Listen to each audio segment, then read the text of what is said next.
কেন্দ্র ঘোষণা করেছে 5 দফা দাবি বাস্তবায়ন করতে হবে। 1 নাম্বার দফা হচ্ছে জুলাই সনদের আইনি ভিত্তি দিতে হবে। আমরা অনেকে প্রশ্ন করে সরকারের সাথে আলোচনায় আছি, আবার রুড়ে কেন এর দাবিতে আমরা সংগ্রাম করছি। আপনাদেরকে, দেশবাসীকে, বেলাবাসীকে আমরা বলতে চাই, আমরা আলোচনায় আছি, কিন্তু এই সরকারের মধ্যে গাপটি মেরে থাকা একটা দল, তারা জুলাই সনদকে আইনি ভিত্তি দিতে চায় না।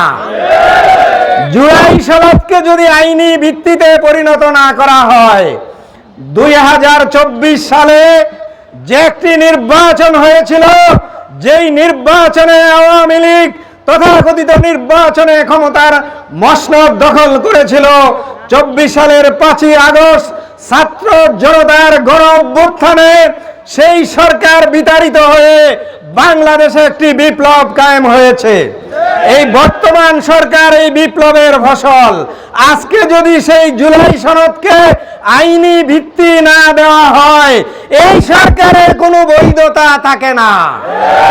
যদি নাই থাকে, তাহলে সামনে আমরা কি করে জুলাই যুদ্ধ যারা, তাদেরকে আমরা সেভ করব?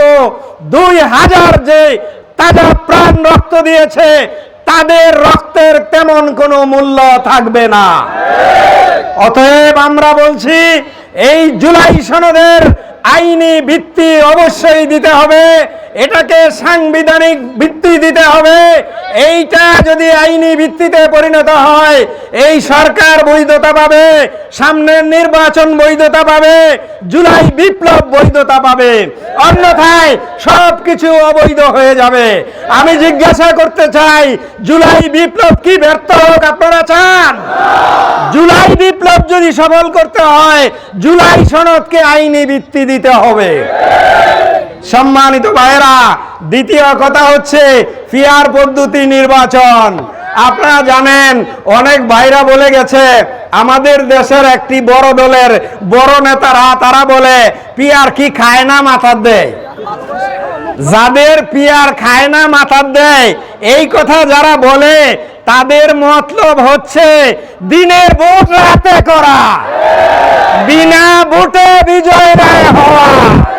তাদের মতলব হচ্ছে মানুষকে বোকা বানিয়ে তারা ক্ষমতার মসনদে বসে যাওয়া। এই জন্য আমরা শুনতে পাই, তারা বলে যারা তাদের চাঁদাবাজির বিরুদ্ধে কথা বলে, তাদের নাকি জিহ্বা কেটে দেওয়া হবে। যারা তাদের মার্কা ছাড়া অন্য কোনো মার্কায় ভোট দেয়, তারা নাকি ভোট কেন্দ্র থেকে নিরাপদে বাড়ি ফিরতে পারবে না। বিভিন্ন জায়গায় আমাদেরকে মসজিদে বাধা দেওয়া হচ্ছে, আমাদের ব্যানার ছিঁড়িয়ে নেওয়া হচ্ছে, আমাদের কর্মীদেরকে, নেতাদেরকে বাড়ি বাড়ি গিয়ে হুমকি দিচ্ছে। তার মানে তারা চাচ্ছে পিআর টিআর নাই, খালি তাড়াতাড়ি তাগরে ক্ষমতায় বসিয়ে দেওয়া। একদল 16 বছর খেয়ে গেছে, আরেক দল 16 বছর ধরে রোজা রাখছে। এখন তারা কয় ইফতার করতে চায়। ইউনূস সরকার কয়, আরে সন্ধ্যা হইলে ইফতার করবেন, নির্বাচন হইলে ফাঁস করলে ইফতার করবেন। অনেকে ইফতার করেন, তারা চায় দুপুরের সময় ইফতার করে ফেলতো। আপনারা এটা কি হতে দেবেন?